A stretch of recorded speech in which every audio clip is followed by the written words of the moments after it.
Sholat itu cara apa tujuan? Sholat itu jalan untuk pencapaian. Jalan. Kalau kita pamerkan sholat kita, kalau kita bangga bahwa kita sholat, kita kan membanggakan jalan, bukan membanggakan pencapaian.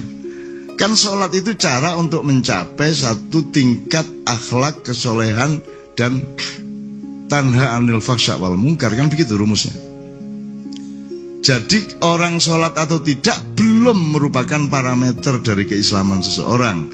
Saya tidak mengatakan sholat jelek, dan saya tidak pernah mengatakan nggak usah sholat, enggak. Kayak di YouTube itu ono MH melarang sholat, menganjurkan orang tidak ada ono ngono iku. Aku kepingin ngono iku ono sing akeh. Ono iki mangko diduwe Cak Yus mau ono Facebook jenengku. Sak fotone pokoke aku sih. Aku ngono iku gak apa-apa, baba kon ayo. Kon nek nguyuh gak iso leren kapok kon.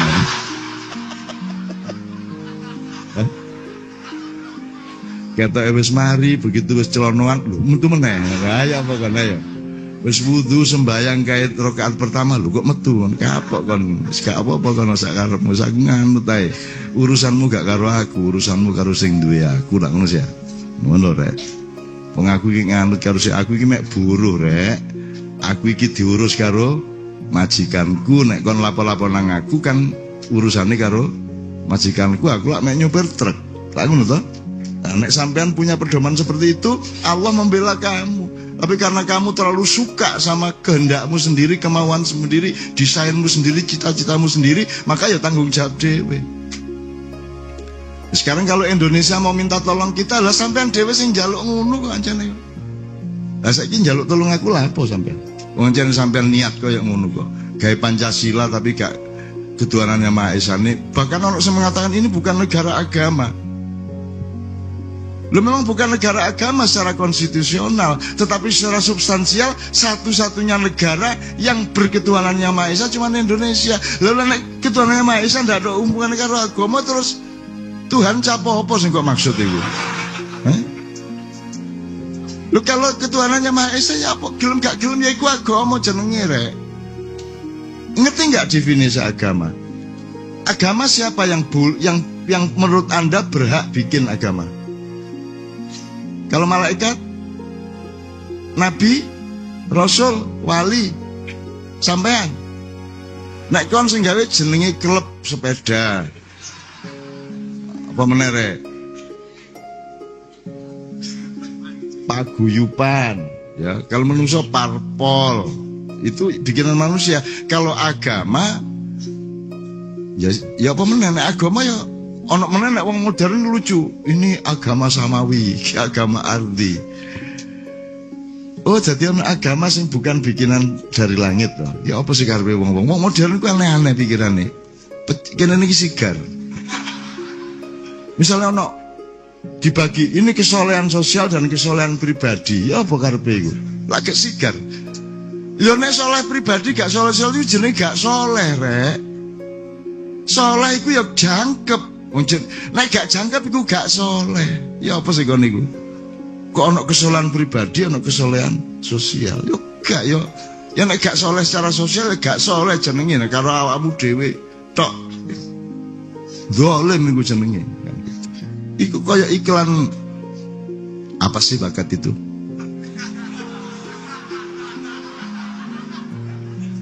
Bakat itu tidak dikasih tapi diraih. Terus gambar, musik, bakat itu omong kosong. Bakat yang sebenarnya adalah kita tidak pernah menyerah.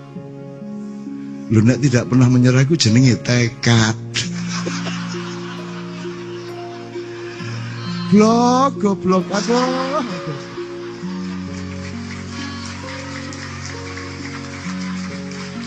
Ya nek bakat iku duduk tekmu, bakat iku jenenge gawan bayi.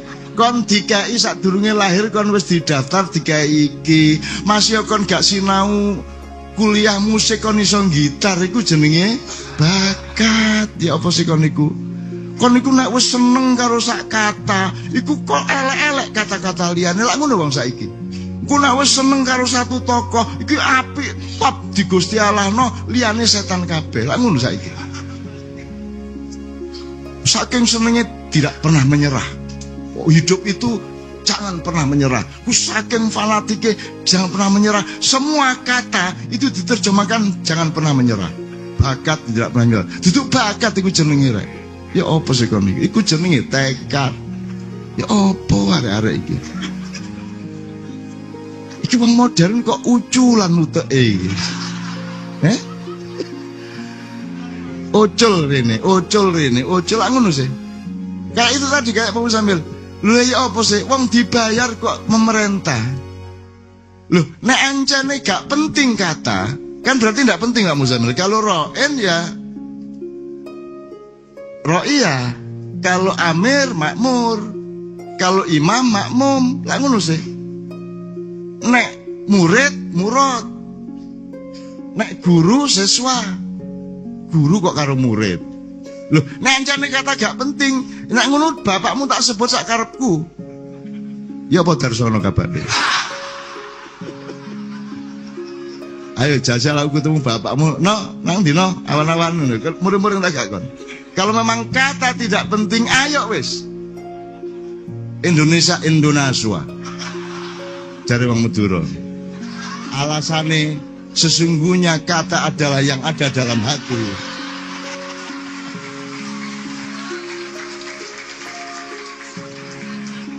Bener Pak Muzamil, bener, cuman api ojo adek selawatan. Enggak kepada arek-arek kan.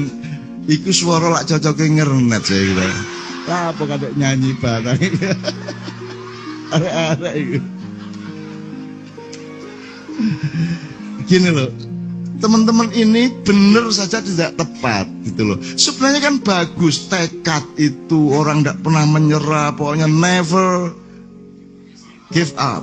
Wuk api toh, cuman gak usah ngelak-ngelak liane, gitu loh. Terus sesuatu yang bukan dia kamu dia-diakan. Bakat yang sebenarnya adalah tidak pernah menyerah. Itu bakat itu. Nek bakat iku masih kon gak lapo-lapo tetep iso wong bakat kok. Wis temokno lah kan. Mulane awakmu milih fakultas kan berdasarkan identifikasi masing-masing kamu terhadap bakatmu. Betul ndak? Ana wong punya kecenderungan sains, ana wong punya kecenderungan seni, ana wong punya kecenderungan spiritual kan gitu. Iku jenenge bakat, dalam bahasa Arab namanya fadilah. Keistimewaan pada masing-masing orang. Faddalallahu ba'dun ala ba'din. Ojo terus kok remehno. Apa sih bakat itu? Gak wenake cangkeme iki lho. Mbok upama anjane kon bener ya, mbok wis ngomong iku aja adik gak nyenaki ngono po. Gini bro, ngono misalnya ngono ya, gini bro. Sebenarnya bakat itu kan yang penting kita nggak pernah menyerah. Nek ngono kan salah tapi gak ngelarani hati. Iki wis ngelarani hati salah. Bakat itu omong kosong. Ngono ya. Wis. Wong saiki ki ya Allah saking melarate. Saking melarate duwe woh sitok oleh nglamuti gak karu-karuan. Terus liya-liyane dielek-elek kabeh. Begitulah mereka berideologi, begitulah mereka bersastra, begitulah mereka bermakalah, begitulah mereka berideologi, begitulah mereka mengurusi negara, begitulah mereka beragama. Nek wis rajin salat iku ndelok wong liya ku elek kabeh. Kita mboten. Angger mari teko masjid ndelok sembayang. Ngono ta ya ta? Ngene iki lho wong-wong iku ya Allah, ya Allah. Seharusnya setelah kamu rajin sholat, kamu menjadi lebar dadamu, menjadi jembar hatimu, menjadi ombo pikiranmu lak ngono sing kudune. Sehingga kamu ngene, wingi ndek pabelan iku Pak Camat ngomong ngene ya, kan tak kabeh tak jak ngomong Pak Camat ngomong pokoke rek wong kang soleh kumpulono. Oke, api, tapi aku kepingin ngejak awakmu ndelok-ndelok kiwa tengene ya. Urip iku gak ndelujur ngono iku rek. bal-balan iku kudu ngiwonengen ya ta gak, kadang mundur barang. Bayang nek bal-balan Siratal Mustaqim. Pokoke lurus. Wis ya apa? Dadi kan kudu ngene to, nek kon kanan kudu diagonal gitu, nek striker tengah ya kudu lurus. Dadi kowe pokoke gak oleh kok menggok didik. Maka jalan yang lurus jangan dipahami secara material. Kalau material benar-benar lurus tuh gini, tapi kalau substansial lurus itu selalu pada rel nilainya Allah kan gitu. Nah, lurus material kan gitu. Kayak demokrasi ini kan material sekali. Dan tujuan hidup kita semua material. Agama kita materikan. Swarga loh dipahami secara materi. Lah bisa. Jadi cita-citamu terhadap surga pun itu berdasarkan cara berpikir keduniaan dan materialmu di dunia. Jadi di swarga engko, kan selalu ngomong badi toh. Apa dididik badi, apa dididik pahala, Pak? Aku gak ngarani pahala gak apik. Pahala itu penting. Cuman caramu ndelok pahala iku koyo ndelok badi ndek pasar. Wah, aku mari umroh iki anu aku. Berarti misalnya ngene wis, ono Pak Muzamil apa yang mencari ilmu sesaat di sebuah majelis, apa mau Zamil hadisnya Tafakur sa'atan khairun min ibadati sanatin. Coba iki nek kon material berpikirnya material, berpikir berhala, dan itu umum sekarang.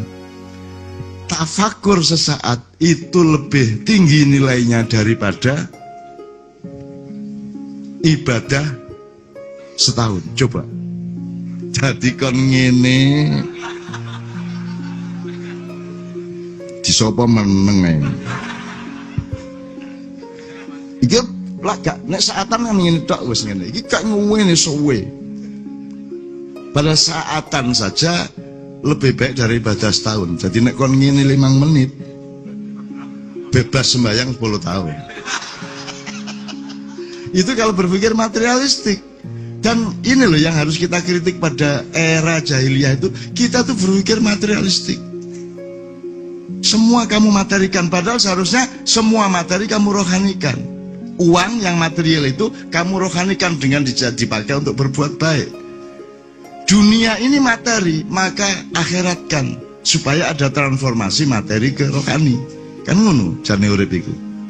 Makanya amal soleh nomor 1. Tidak penting kamu kaya atau miskin, yang penting uang yang ada padamu, harta yang ada padamu, kamu rohanikan, kamu abadikan, kamu kasih nilai akhirat, maka dia menjadi abadi. Kan cedong niku jane. Nah sekarang tuh era jahiliyah, paham enggak? Aku takon, semua program mengenai infrastruktur nyeleh duit, gak sampai 2 tahun wis 4.000 triliun piro iku. Itu semua untuk tujuan apa?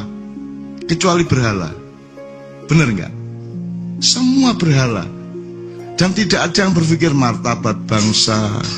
Gak ada yang berpikir, aduh saya tidak paham sebenarnya apa yang terjadi sekarang ini. Kok menungso apa lo badi ini kon kaya ngono iku.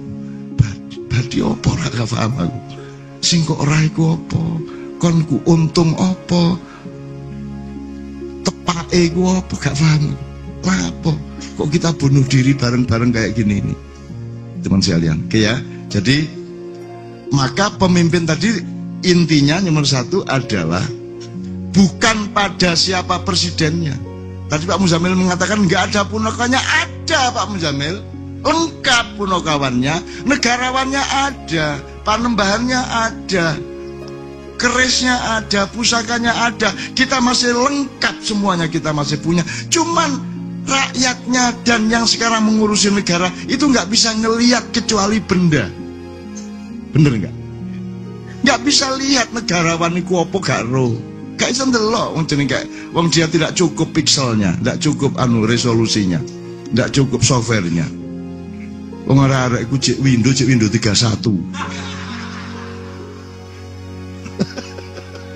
Ya plak jaman lawas nemen ya Mas ya.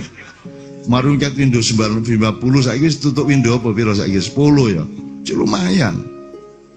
Awal biar Windows 30 terus 31 gitu.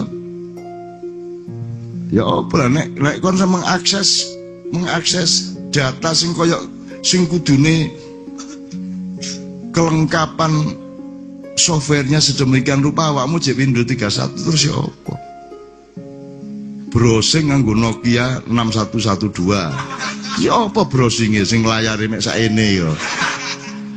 Terus nek nulis B ku tek nek nulis D tek ngene kata. Sawe ngono. Lah ya apa nek kaya ngono carane. Jadi ada semua lengkap, masih lengkap kita semua. Mumpung Padang Rembulane, mumpung Jembar Kalangane masih lengkap. Cuman kita terdidik hanya untuk melihat materi. Kita ini penyembah berhala.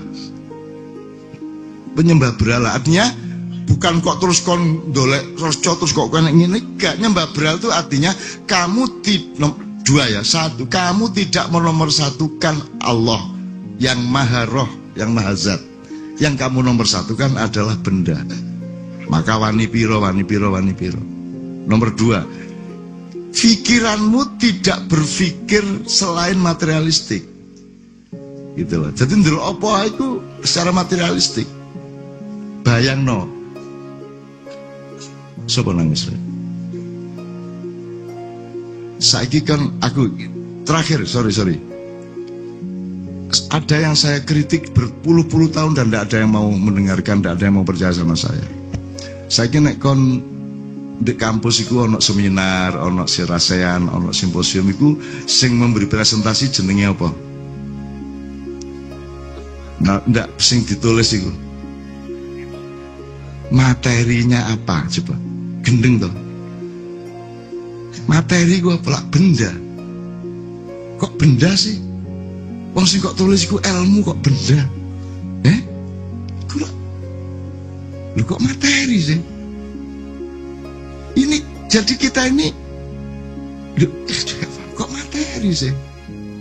Mbok golek istilah liya, item kayak kalau item kan umum. Ojo item. Kalau watu item kok terus dolanan da kunci watu item polong. Senenge arek masakan akan ada bahagia. Kok materi toh? Ngene. Menurut Anda ilmu itu materi atau rohani? Jelas. Menurut Anda seni itu materi atau rohani? Kalau lukisannya itu materi. Tapi apakah itu lukisannya? Itu kan mengantarkan lukisannya. Jadi lukisannya itu materi apa rohani? Lukisan, enggak. Yang dimuat oleh lukisan itu materi apa rohani? Jadi sebenarnya urusan kesenian itu urusan rohani apa materi? Rohani. Jadi ilmuwan, seniman itu rohaniawan apa bukan? Rohaniawan, pekerja rohani. Kenapa selama ini ilmuwan menolak disebut bahwa mereka itu rohaniawan? Yang disebut rohaniawan ini pendeta, kiai kan gitu. Ya apa sih modern ini? Padahal ulama, kiai, pendeta kadang-kadang juga bukan rohaniawan. Sangat mementingkan sholat daripada akhlak. Betul enggak? Kan material. Nek ana wong korupsi sing dieman-eman iku barangnya sing dicolong. Duduk eman nang wonge kok nyolong. Kan kudune sakno wonge kok nyolong sampean. Kan gitu rek, kata elo ya. Kok materi sih? Dari dulu saya menyebut penyair tuh sangat rohaniawan dibanding ulama, lebih rohaniawan penyair karena dia lebih dalam daripada ilmu. Dia lebih esensial, lebih tetesan. Dia tetesan inti dari nilai kehidupan itu puisi. Terus sekarang puisi dianggap materi, urusan kebudayaan. Terus yang disebut puisi itu adalah kata dideret-deret. Tangono. Kata itu bukan puisi, kata itu yang mengantarkan puisi. Sama dengan mushaf Quran sing ana tulisane. Itu bukan Quran, itu yang mengantarkan Quran. Dia materi mergo ketok, dicetak, dicet, ya toh? Sama dengan dalil dan madlul tadi. Tapi dia bukan Quran. Qurannya itu bersama diri kita, di dalam pemahaman kita. Maksudmu gak sampai dakno. Nah teman-teman sekalian, maka sekarang pengajian ini urusan materinya apa? Makanya tidak penting banget coba no paplak jelek. Coba. Iki bangku iki ya gak cocok disebut bangku coba. Saking gak materi ini padang bulan elek. Gak mikir belas materi. Iya tak gak? Gak mikir belas karena gak penting sama sekali. Mulane urip nek dunya iki jare wong Jawa mek mampir ngombe. Ya saiki gak mampir ngombe ya rada di modern outbound. Betul? Wis outbound ta apa ngono ya, sing rada gaya titik nek biyen pesantren saiki boarding school ngono ya. Wis gak apa-apa padha ae. Wingi menyan saiki aromaterapi. Alah gak ala menyan nek repot sira kok niku. Biyen balon mari ngono PSK. Biyen begenggek mari ngono WTS. Padha ae jane rek. Cuken iki gaya-gaya wedhus dipupuri. Bedas dikelambeni lho nek iya gak ngono lho. Nek anjene iya nek gak ngono. Dadi kita tuh sering melakukan eufemisme iku jenenge. Eufemisme. Jadi penghalusan atau ya manipulasi aslinya. Gitu ya. Jadi Anda semua datang ke sini karena Anda rohaniawan. Dan manusia itu makhluk roh, bukan makhluk materi. Enak aja. Makhluk rohani, kalau makhluk materi itu kan aus, sebentar lagi mati. Apakah Anda yang mati di kuburan itu? Apakah engkau yang mati di kubur itu? Itu cuma jasadmu. Terus nemek jasadmu iku awakmu. Terus mongkar nakir marani sapa? Lah kok wis mati areke ngono ya. Terus balik nang Pak Jibril pun mati areke lho. Kajenge kula tarap. Lah terus sing jawab iku mayat ta? Ya apa sih kon niku rek? Masa ana mayat jawab? Bayangno nek iku mayatmu iku sing jawab, man rabbuka. Oh, terus mari ngono nek perlu kok kei loudspeaker ya. Jajal nek kon pengin ya ngubur sapa kok kei mikrofon, kei kabel metu sret, kei salon. Ya ta. Ya ta, apik to man rabbuka. Allahu rabbina. Kan wingi yo ngadeg nggih. Nggih angka 8 kan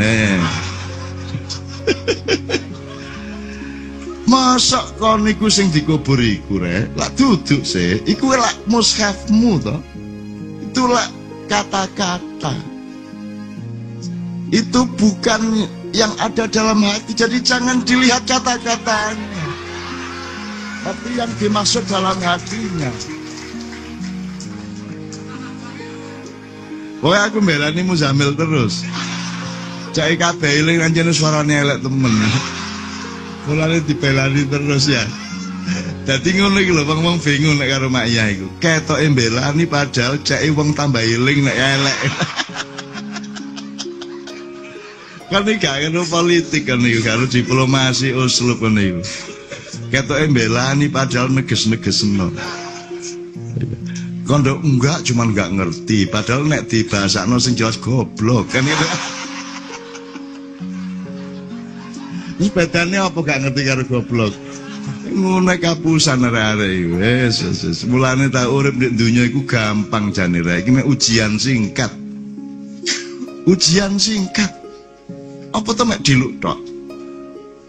Dan barang siapa menganggap bahwa hidup hanya sampai di kuburan, ya wis. Ya wis padahal gak iso kon bolos. Pensiun dini gak iso. Terus mari ngono begitu dikubur terus gak urusan ngono. Terus gak ono urusan malaikat, gak ono urusan alam barzah, gak ono urusan swarga neraka ngono. Iya nek gak ono, nek ono. Ya apa kon? Kate mlayu nang ndi kon? Ayo melayu nanti nek kon kate metu teko sepur jek ana sawah. Melayu teko sawah jek ana kampung, melayu kampung jek ana alas, melayu teko alas jek ana gunung, melayu teko gunung jek ana segara, melayu teko segara jek iso metu saka bumi nang bulan. Melayu teko bulan iso nang Mars ya toh. Wis, melayu teko alam semesta nang ndi kon kabeh tek Gusti Allah. Nang ndi kepergo.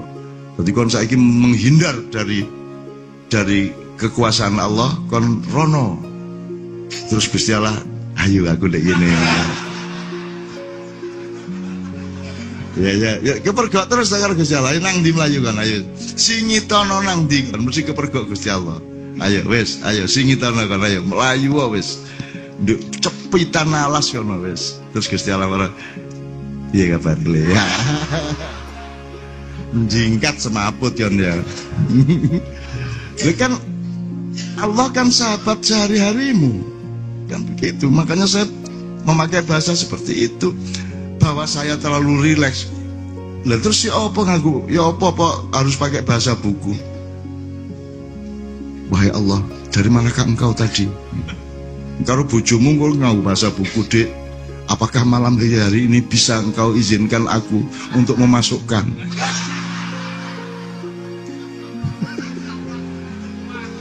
Wah, aku ya cap apa kayak ngene. Terus bojomu jawab, ya itu tergantung emas bagaimana pada malam hari ini. Apakah malam ini merasa terangsang kepada aku atau tidak?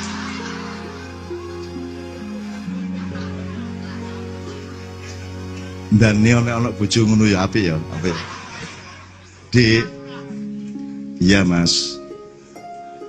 Apakah pada malam hari ini Mas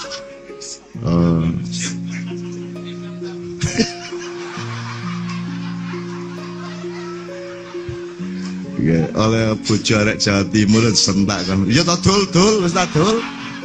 Padul wis ta. Kepengin ta? Ya wis kene ayo. Wis.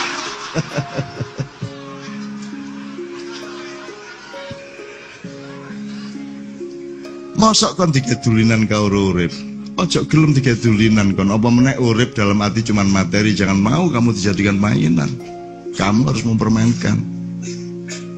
Mempermainkan dalam arti kamu meletakkan dunia itu di genggamanmu. Karena engkau ada di genggaman Allah kan begitu. Masa kamu digenggam oleh dunia? Kita yang menggam dunia, lu dunia lah gede ya, lu lah mikir materi meneh. Nek materi kon cilik dunia gede, nek rohani gak kon luwih gede timbangan dunia kita betul. Kan begitu, Anda makronya, Anda lengkap, dunia tidak lengkap, pohon tidak lengkap, hewan tidak lengkap. Di dalam diri kita ada semua makhluk. Ada potensi malaika, ada potensi hayawaniyah, ada potensi nabati, ada potensi, semuanya ada. Tapi mereka tidak mengandung apa yang kita punya. Kita mengandung apa yang mereka semua ada. Jadi kita kalau berpikir rohani enak deh. Gitu.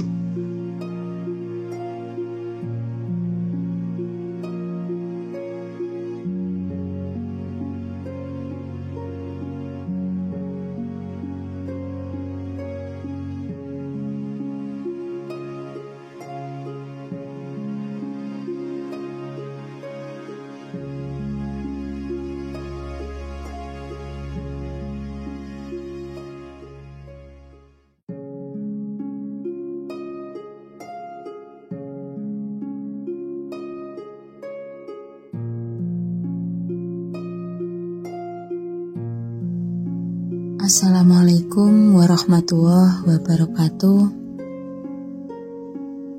Zaman jahiliyah.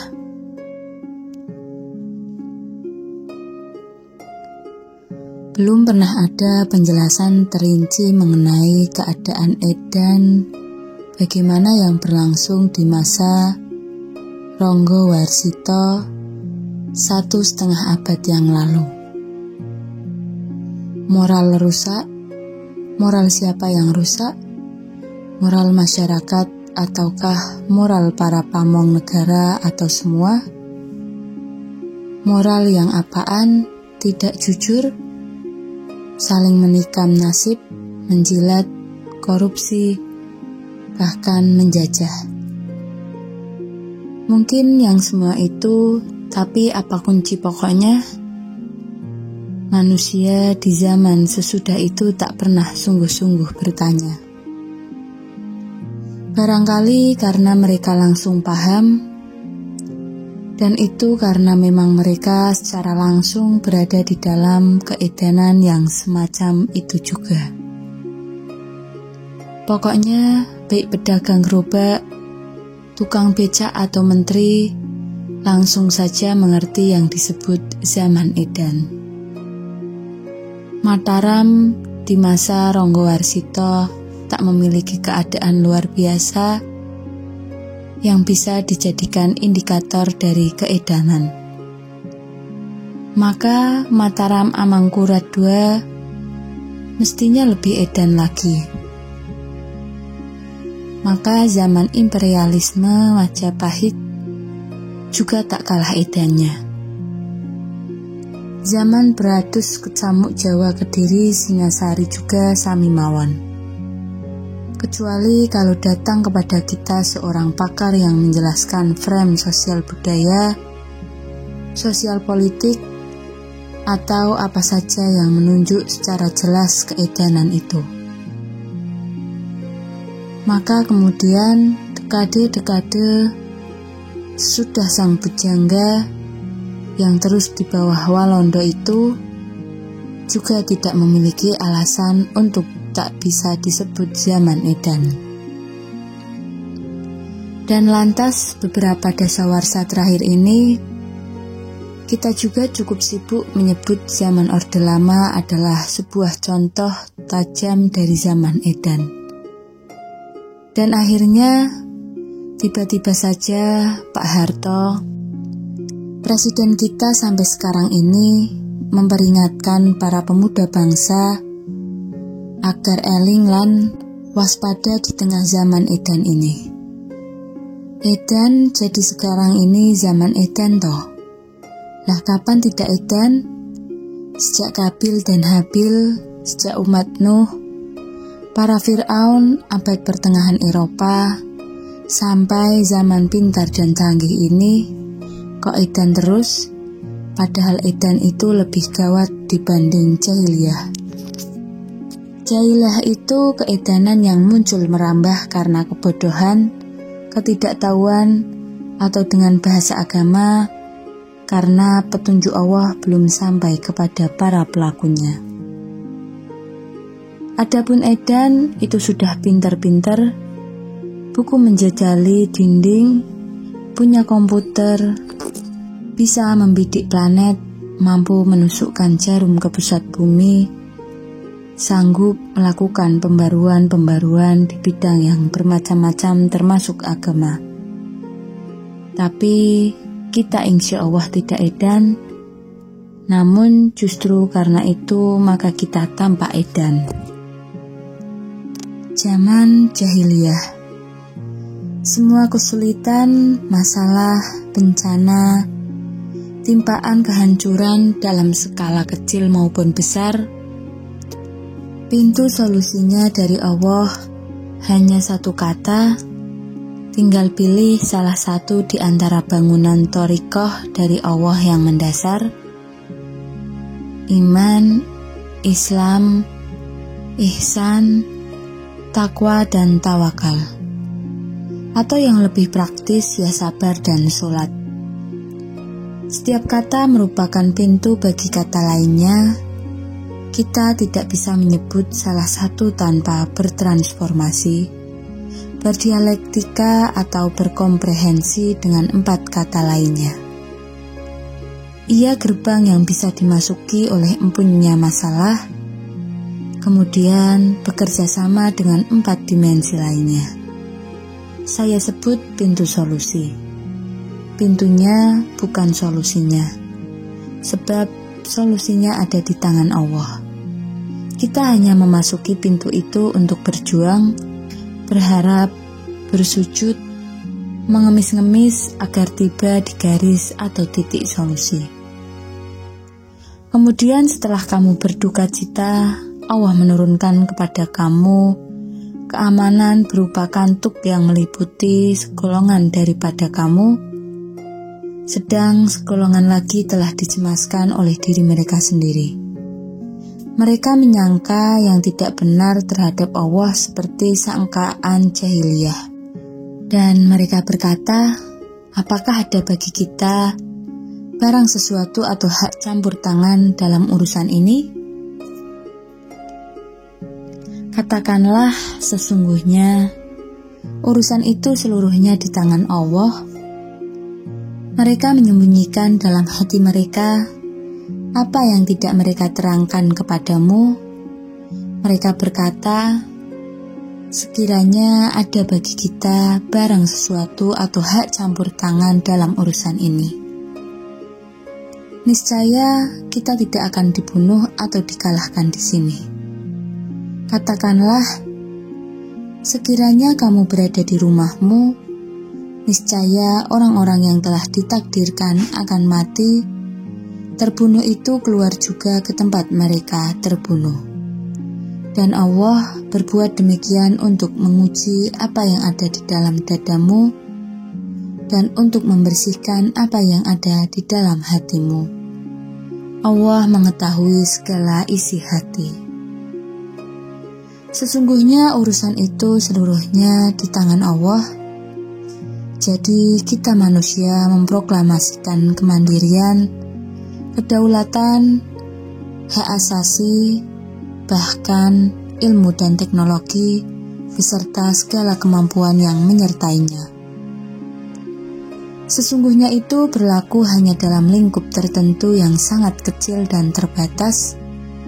Kalau kita menyangka bahwa manusia sungguh bisa membangun, menyelesaikan, memulihkan, mengatasi, menyembuhkan, atau apalagi menyempurnakan, Allah menyebut itu adalah donul jahiliyah atau persangkaan jahiliyah. Ayah saya dipanggil oleh Allah pada 19 Agustus 1973. Kakak sulung saya belum rampung kuliah. Kakak lainnya di tengah semester 7 Fakultas Farmasi UGM. Mendadak hari itu juga harus pulang ke Menturo. Ayah kami membawa sertifikat tanah dari rumah Menturo, harta terakhirnya untuk diuangkan di sebuah bank Sidorejo. Pulang ke Jombang, angkotnya kecelakaan terguling. Ayah kami meninggal, sertifikat ada bank dan uang di saku ayah hilang. Sudah 1-2 tahun terakhir keluarga kami bukan jatuh miskin, melainkan fakir. Melarat semelarat-melaratnya, hutang berlapis-lapis kategori jumlah nolnya dalam jumlah yang mustahil dilunasi, dengan kapasitas ekonomi kami meskipun 15 bersaudara. Kakak kedua saya diperintahkan pulang ke Menturo dan harus langsung meneruskan pengelolaan SDI dan SMP Mansyaul Ulum dalam kondisi fakir. Harta kami tinggal sehelai tikar dan satu bantal yang dipakai tidur oleh ibu dan adik bayi terkecil kami.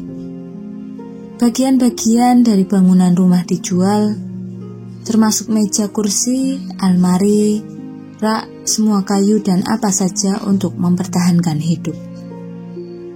Kami semua yang bersekolah di Yogyakarta berhenti hari itu juga. Adik-adik belum tahu nasibnya, tetapi andaikan kami ber-15 siap bekerja entah apa, tidak akan mampu juga menghimpun biaya untuk membayar bertumpuk-tumpuknya hutang kami. Sampai beberapa tahun sebelum itu, ayah berpenghasilan lumayan. Ia sekretaris sebuah pabrik beras, tetapi kesalahan pemilik pabrik dan ayah kami adalah karena mereka dikenal sebagai bagian dari satu golongan di antara kaum muslimin. Bung Karno tidak berpihak ke golongan itu.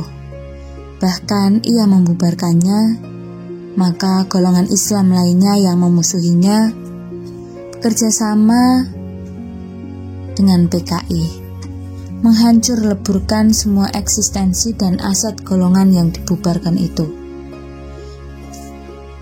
Dicari-carikan perkara, pabrik ditutup dan pemiliknya diperkarakan dan masuk penjara. Semua jatuh menjadi fakir miskin, termasuk ayah saya. Kaum muda milenial hari ini mungkin tidak akan pernah tahu betapa mengerikannya atmosfer asobiah di antara kelompok-kelompok kaum muslimin. Asobiah adalah semangat membela atau menolong berdasarkan spirit golongan atau fanatisme kelompok, tanpa peduli kenyataan bahwa yang dibela itu melakukan kezaliman separah apapun. Rumusan Shallallahu Alaihi Wasallam, engkau menolong kaummu atas kezaliman yang mereka lakukan. Dan itu tidak hanya berarti penghancuran atas eksistensi golongan yang dimusuhi, melainkan sampai juga keseluruhan nasib orang. Sesungguhnya saya sekeluarga sangat mengalami penderitaan dan trauma oleh akibat asobiah antar kaum muslimin yang membengkak mulai tahun 1957 dan berkelanjutan sampai hari ini. Meskipun outputnya tidak separah yang kami lakukan di era 1960-an sampai 1970-an, tetapi jiwa asobiah itu tetap tertanam dengan mendalam dan akut dalam jiwa kaum muslimin Indonesia. Tetapi anak-anakku tahu, mengerti dan mengalami sendiri bahwa selama kita bermakyah, tak sepercik pun hal itu pernah saya ungkapkan. Bahkan yang saya gelombangkan di makyah adalah sebaliknya, yakni karakter nubuah meneruskan pola pengelolaan sosial Kanjeng Nabi Muhammad SAW. Mempersatukan, memadukan, mengharmoniskan pemersaudaraan atas semuanya, bahkan tak terbatas hanya umat Islam. Sehingga kita menyebut semua yang bermakyah bersama kita adalah al-mutahabuna fillah, sebab itulah fakta utama Islam yang ditanam dan disebarkan oleh Rasulullah SAW. Islam adalah agama yang menjunjung tinggi persatuan dan melarang perpecahan. Di panggung dan era makyah saya tidak pernah mengizinkan kesengsaraan sekeluarga dan penderitaan masa silam saya bocor dari ekspresi saya. Apalagi memakainya sebagai dendam untuk membangun dan membesarkan golongan dan pengikut saya. Makyah menghindari segala potensi perpecahan di kalangan kaum muslimin bahkan bangsa Indonesia. Sampai-sampai makyah melarang dirinya untuk menjadi ormas atau bentukan-bentukan formal administratif atau padatan-padatan apapun saja. Asobiah dalam mentalitas dan kejiwaan kaum muslimin itu sesungguhnya mangkar dan merambahkan potensi perpecahan dan penghancuran multidimensional. Tidak sekedar bergiliran mempersaingkan kekuasaan dan jaringan kekuasaan negara, tapi merembes ke semua aspek kehidupan. Kalau berterus terang, kondisi asobiah itu membuat kita semua bukanlah penerus perjuangan Kanjeng Nabi, melainkan kitalah kaum jahiliyah yang sangat membutuhkan dan hanya bisa diselamatkan oleh kehadiran Kanjeng Nabi.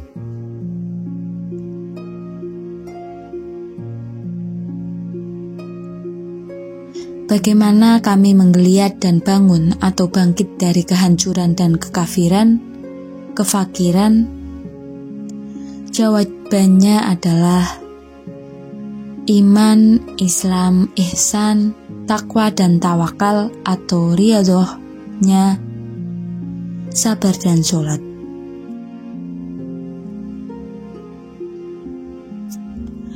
Tolong saya jangan ditagih untuk mengisahkan romantika dan dialektika atau detil kesesaraan yang kami alami. Dialektika antara 5 kata itu sajalah yang akhirnya mengentaskan kami semua dari jurang yang sangat dalam. Allah membuktikan ayat di atas bahwa innal amra kulluhu lillah, sesungguhnya urusan itu seluruhnya di tangan Allah. Semenir pun Allah tidak main-main dengan firman-Nya. Anak-anakku ma'iyah, mestinya sudah hafal firman bahwa Allah tidak main-main. Wassalamualaikum warahmatullahi wabarakatuh.